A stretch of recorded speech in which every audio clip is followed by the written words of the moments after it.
السلام علیکم رحمۃ اللہ۔ محترم انکل ناصر صاحب، خون تو کھولنے لگ جاتا ہے ان کی حرکتیں دیکھ کے، لیکن انا معاشقو بسی وحزنی اللہ۔ ہاں، کیا ہمیں رائفلیں چلانی نہیں آتی؟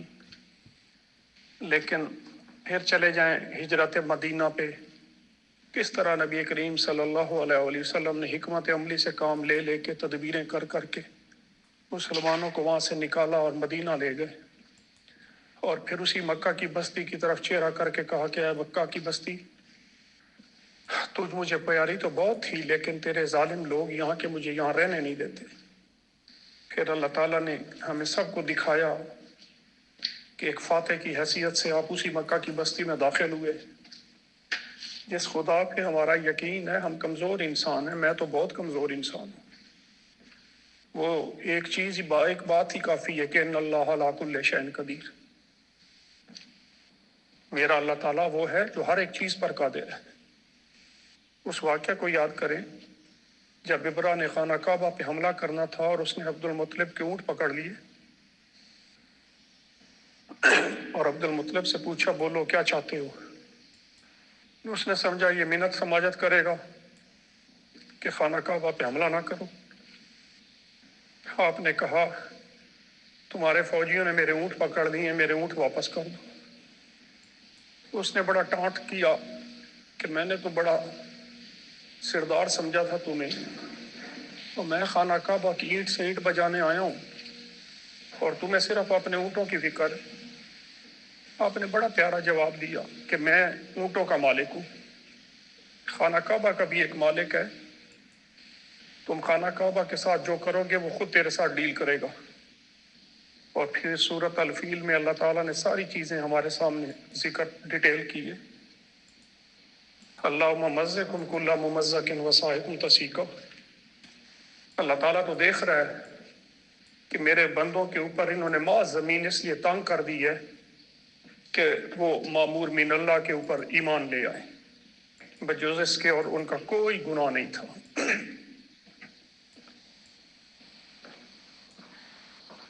مسیح موعود علیہ السلام نے کیا پیارا فرمایا شعر، انبیاء سے بغض بھی اے غافلو اچھا نہیں، دور تک ہٹ جاؤ اس سے ہے یہ شیروں کی کھچا۔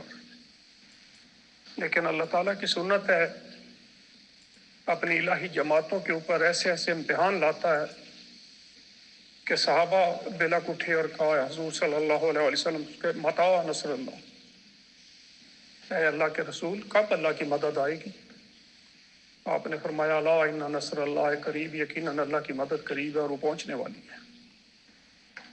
اللہ تعالیٰ اسی بابرکت وجود کی پیشانی کے صدقے جو مکہ کی بستی میں نازل ہوا، محسن انسانیت جس کے طرف یہ بدبخت بد فطرت اپنے آپ کو منسوب کر کے وہ ظلم کرتے ہیں جن کی ساری مثالیں آپ کے سامنے ہیں، اور بدبختو اپنے آپ کو اس شہزاد نبی کے ساتھ تو منسوب نہ کرو جن کے ساتھ تمہارا ایک عمل بھی میچ نہیں کرتا۔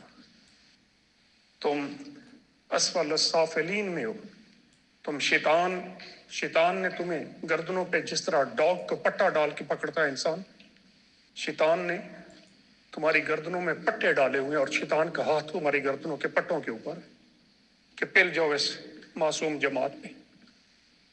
اللہ تعالیٰ ان کے ٹکڑے ٹکڑے کرے، میرے دل سے تو ان کے لیے قطعاً بھی دعا نہیں نکلتی۔ اور اللہ تعالیٰ ہماری زندگیوں میں ہمیں دکھائے کہ خدا تعالیٰ نے جس طرح ضیاء کا انجام کیا تھا ان کے ساتھ بھی ایسے ہی انجام کرے اللہ تعالیٰ۔ یہ ہماری جماعت میں اطاعت کو، ہماری شرافت کو ہماری کمزوری سمجھ بیٹھے ہیں۔ ان بدبختوں کو یہ پتہ بھی نہیں ہے کہ ان کی جماعت کے ہیڈ کی طرف سے ایڈوائز ہے کہ صبر کرتے چلے جاؤ اور مصیبتوں کو برداشت کرتے چلے جاؤ۔ شیعوں کے ساتھ یہ کرتے ہیں نا، وہ ان کو تن کے جواب دیتے ہیں کہ یہ ہماری طرف سے رد عمل ہے۔ خدا تعالیٰ کا غضب اور قہر نازل ہو ان کے اوپر اور ان کی نسلوں کو بھی نیست و نابود کر دے۔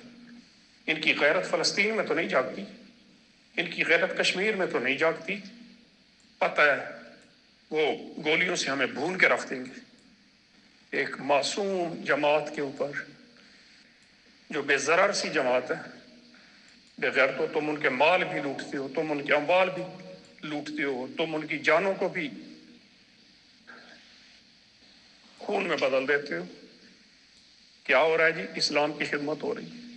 آسمان کا خدا بھی تمہارے اوپر لعنتیں نازل کرتا ہوگا اور ڈھیل دیتا ہوگا اور ہنستا ہوگا کہ یہ بدو، یہ شیطان کے چیلے چانٹے کیا کر رہے ہیں؟ ان کو میرے قہر اور غضب کا پتہ نہیں ہے، میں جبار اور قہار بھی ہوں، یہ میری صفات ہیں، اور جب میری ان کو گرفت آئے گی تو ان کو پتہ بھی نہیں ہوگا کہ ہمارے ساتھ ہو کیا گیا۔ فرعون اور اس کی فوجیں جب موسیٰ علیہ السلام کے پیچھے لگے تھے کہ یہ تو چھوٹی سی جماعت ہے اور ہمارے غصے کو بھڑکاتی ہے اور ہم تو ایک منظم جتھا اور گروہ ہیں، ان کی جرت، وہ اپنے تکبر میں اس حد تک مست تھے۔ قرآن مجید کی شعراء و سورت کا ترجمہ ہے، انہوں نے کہا ایسی تیسی ان کی، اور خدا تعالیٰ فرماتا ہے ہم نے موسیٰ سے کہا مار اپنا سوٹا اس سمندر کے اوپر، وَأَوْحَيْنَا إِلَىٰ مُوسَىٰ أَنِ اضْرِب بِّعَصَاكَ الْبَحْرَ فَانفَلَقَ فَكَانَ كُلُّ فِرْقٍ كَالطَّوْدِ الْعَظِيمِ، وہاں سے رستے پھوٹ پڑے۔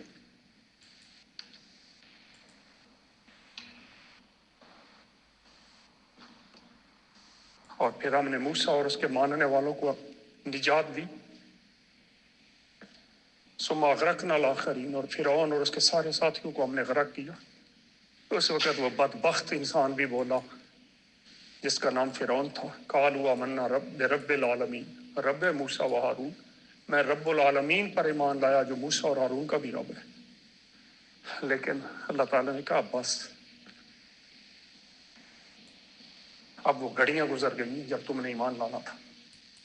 اور پھر قرآن مجید اس خناس انسان کے لیے فرماتا ہے کہ قیامت کے دن وہ اپنے گروہ کا سرغنہ بن کے ان کو لیڈ کر رہا ہوگا دوزخ کے گھات کی طرف۔ اینی ہاؤ، اللہ تعالیٰ ہم سب پہ رحم اور فضل نازل فرمائے، ہمیں جڑا رہنے کی توفیق عطا کرے مسیح موعود علیہ السلام کے وجود کے ساتھ۔ ہر چند کے بہت کمزوریاں اور خامیاں، لیکن ایک ہی خوبی ہے کہ مسیح موعود علیہ السلام کے وجود کے ساتھ تو جڑے ہوئے ہیں، اور اللہ تعالیٰ ہمیں مسیح موعود علیہ السلام کے وجود کی ہمیشہ سرسب شاخ بننے کی توفیق عطا فرمائے۔